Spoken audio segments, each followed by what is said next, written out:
Welcome to FranCoach's Franchising 101 podcast series. Here we talk about all things franchising. What is it all about? Is it for you? How do you find the best one to own? And so much more. Now your host, Tim Parmeter. Hello, everyone, and thanks for tuning in to this week's edition of the Franchising 101 podcast series. I'm Tim Parmeter, founder and CEO of FranCoach, and your Franchising 101 host. Today, we're going to cover a topic that was actually submitted by one of our listeners.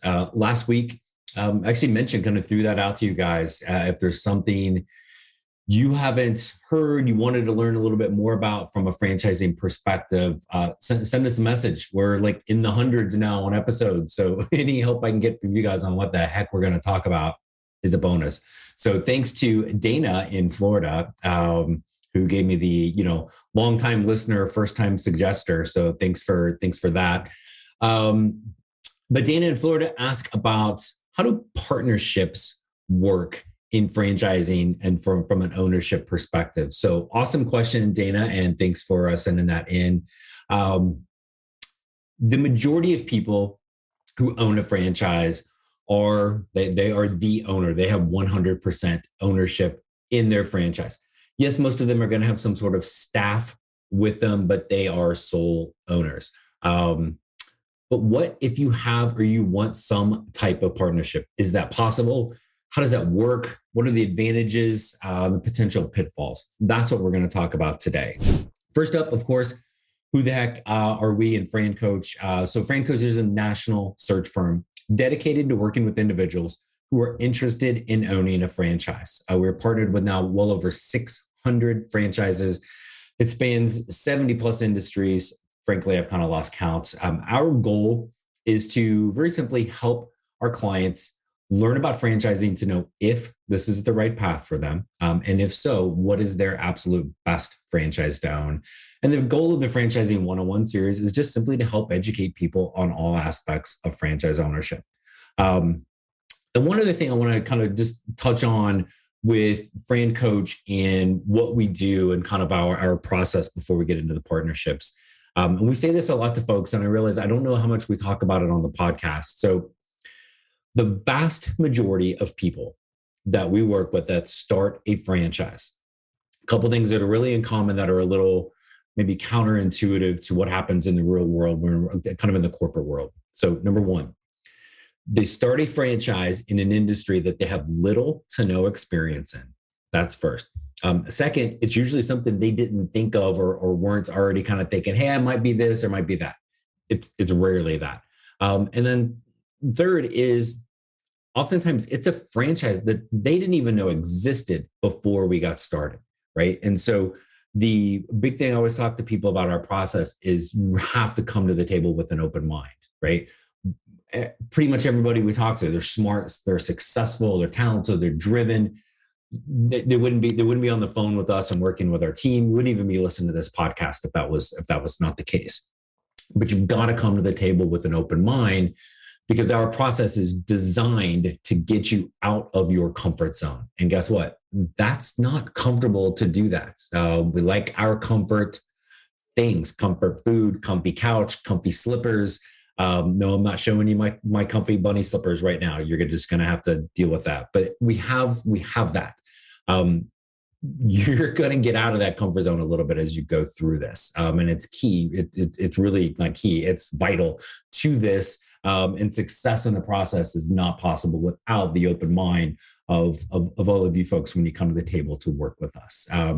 But I really just kind of wanted to take a moment to, because as we talk about these different things, or you hear the podcast with our franchisors or our clients that have become franchisees and the industry, right? Don't get so much caught up in, I don't know anything about X or that. I'm not sure if that would be a good industry for me. Focus on what's the franchise bringing to the table for you, right? What are they looking for in an owner that day in, day out? One of our early podcasts, probably somewhere in the 30s, is literally called the get out of bed test. And that comes up a great deal as we go through this, is really understanding what do you want to do every day when you get out of bed as a franchise owner. So again, I wanted to kind of take a moment for that, but it also kind of leads into what we're going to talk about today from a partnership standpoint as franchise owners. So what does that mean? Well, spouses, right? We get that a lot. We get parent, child. Sometimes we're going to just get, hey, two people, they know each other. They want to be business partners, not related, whatever that might look like. And we've had combinations of those. And I think if I go back through our In the Words episodes, we've got a combination of all of those as well, right? So a few things to think about with this, right? So as a partnership, what are some of the advantages? Well, you got a buddy system, right? Going through this journey with you. That's great. It's not all on you. You've got somebody else, hopefully, obviously, that you have some trust in a prior relationship with. We're not just like showing up at Discovery Day and pairing two people up. You've got the help with from an investment standpoint, the workload, and just it's sometimes as a franchise owner, even in the franchise system, when you have all their support, it can be a little lonely at the top, right? You're like, I want the control. I want to make all these decisions and I want the buck to stop with me. But what if you're not really sure what to do with the buck? Having that partner can really kind of help you with that, right? So as you are looking at this and thinking about this, one of the things you always encourage very early on, as best as possible, we want the partners to be going through the process with the FranCoach team. And especially if it's really going to be a pretty much a 50-50 thing. Every now and then it's somebody like, hey, this is 100% me, and maybe my spouse is going to kind of jump in a little bit. Okay, we still need to know about the spouse, but if you're true 50-50 going into this, we need to have you both a part of that process of, before we ever start talking about franchises, is building that out. What is each of your get out of bed tests? What are your strengths? What are you good at? What do you want to do? And I always kind of equate it to, if we have a husband and wife, right? Or any sort of relationship we're living together. And both of you love doing dishes, but hate taking out the trash. What's going to happen? The dishes are going to be clean as can be and trash are going to be piled up in the corner over there, right? So we have to have a good understanding of division. Who's doing what with this? We need to have an understanding, and some of that can overlap. And a lot of times partners in business will talk about there's certain aspects that they truly enjoy doing together. That's awesome. But we're going to each have some strengths and some divisions with this. And I'll use myself as an example with this. So I've owned FranCoach for a long time now, 7.5 years. My wife, Danielle, who joined us a couple episodes ago on our fun one with Leanne Caruso from entrepreneur.com, she's been in franchising forever. She has her own business. So we have kind of our separate entities that we both kind of stick our nose in each other's business, because it's more fun to run somebody else's business than your own. But we also own a franchise together. We own a couple of units of it. And we just talked not so long ago about semi-absentee ownership. We are both semi-absentee owners in the franchise that we run. But when we started out, we had kind of like, okay, who's doing what? It was almost like a task draft, right? And we each had some different strengths behind our backgrounds that we're able to tap into. She's the marketing guru and has part of what her business does with franchisors is help them from a marketing standpoint. So that was kind of a no-brainer. I've done more hiring and more kind of manage the manager things. So that's been a little bit more on me. She took on payroll because she drew the short straw on that and has a little more experience with that. And then I kind of follow the metrics a little bit more, right? And so as best we can, we try to stay in our lanes with that. And then we've got a couple things that we still try to collaborate with each other on that, right? So kind of as an example.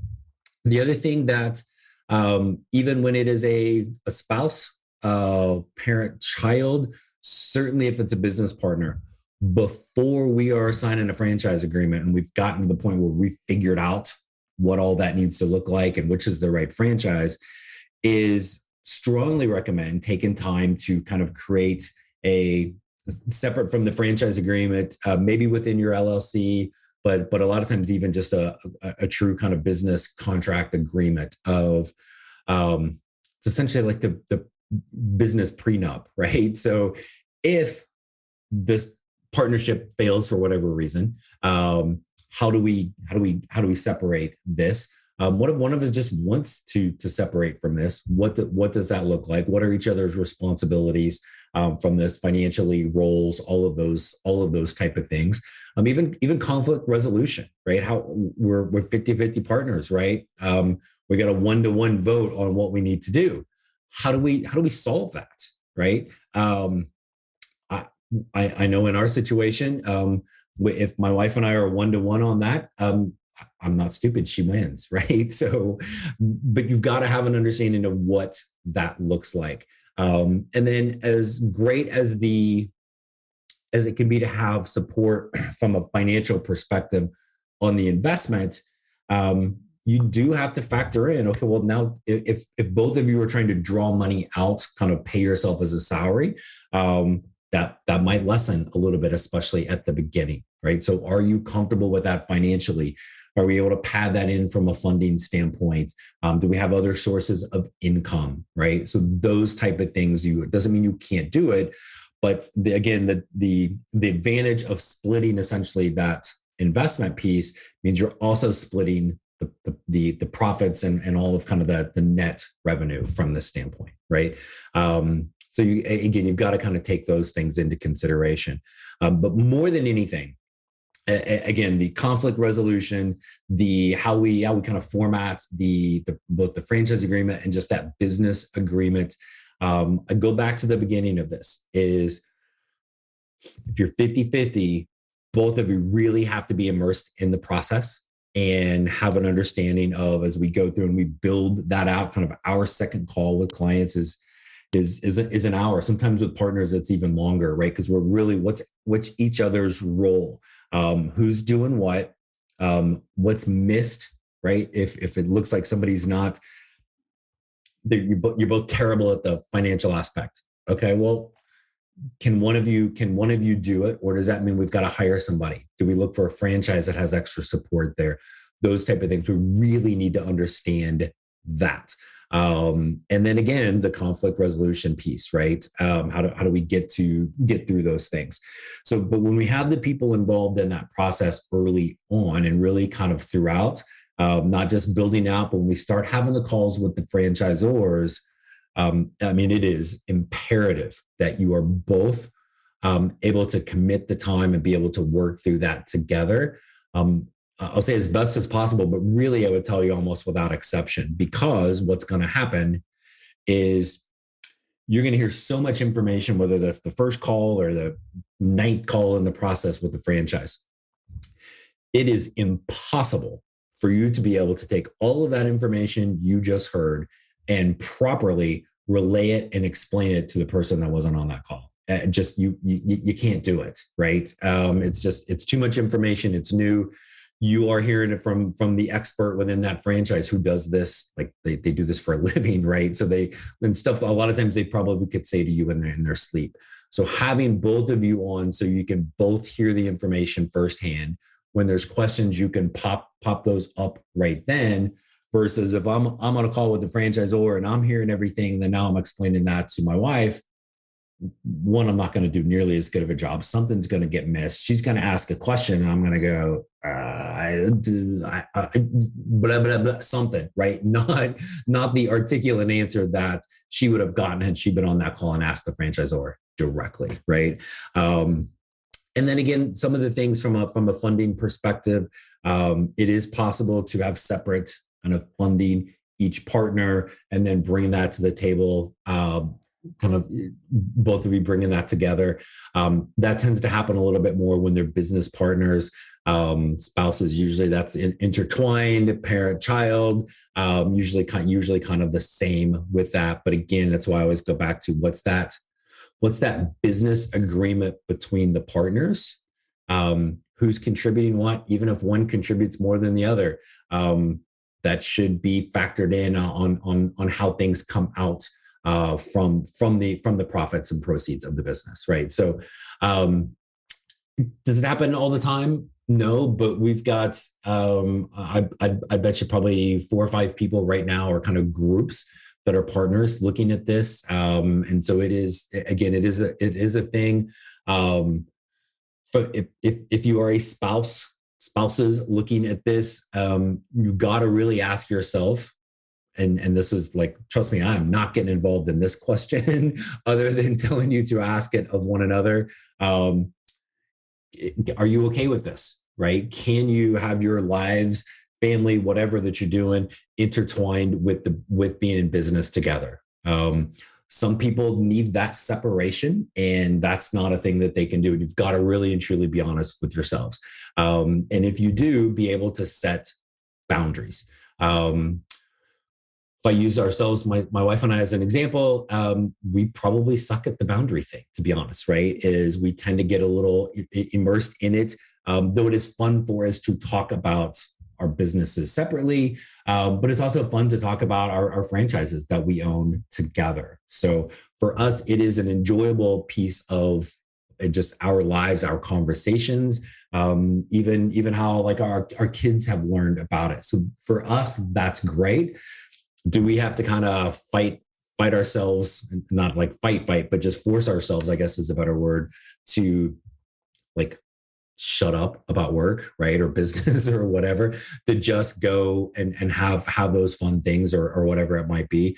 Yes. And so again, as a really, especially as couples, right? If you're in a relationship together as a couple, or it is a parent and child, really have honest conversations with yourselves about that dynamic and be honest, because you don't want to get into the business and then it cause issues in the relationship, right? The business is awesome, but it's not more important than that, right? So those are some of the things that I would kind of recommend to keep in mind as you're thinking about this. So hopefully that helps a little bit understanding how that can work, the dynamics, the advantages. There are a lot of them. Like with everything, there's potential disadvantages, but that really is kind of in the eye of the beholder, right? What I may think is a disadvantage, you may think is awesome, and vice versa. It's why we always say this is an incredibly personalized, individualized process. What's best for you is not going to be best for the next person and the next person, right? So hope that helps and kind of gives you some perspective on that. If you're listening to this podcast, again, I say this numerous times, you have interest in franchise ownership, you're on some podcast platform listening to Franchising 101. Whether it is learning more about ownership for yourself, or you've got somebody else that could be with you, let's talk. Reach out to us. FranCoach.net is our main page. Franchising 101 podcast, Franchising 101 podcast.net, FranCoach.net. Those are our sites. Send us a message. Let's set up that first call. Again, there's never, ever any fee for our service. So again, contact us. Let's talk. Let's see if there might be something out there for you. And again, if you've got some fantastic idea, it could be a crappy idea at this point, I don't care. Fire a message to us. You're like, hey, Tim, we'd love to learn more about this in franchising. And even if it's something maybe we've talked about high level, but we want to get a little bit deeper on, messages for that as well. As always, thank you for listening. And I can't express enough how much it means to me to hear the feedback that we get from our website, on social media, and all the clients that we have that have taken that step to reach out. So again, you're here, you're listening, you're thinking about this. Let's get a call set up. FranCoach.net, Franchising101podcast.net. Take that first step today to help create your better tomorrow. Thanks for tuning in, everyone, and we hope to talk with you soon. Thanks for listening to FranCoach's Franchising 101 podcast, where our ultimate goal is to help educate you on all things franchising so you can create your better tomorrow.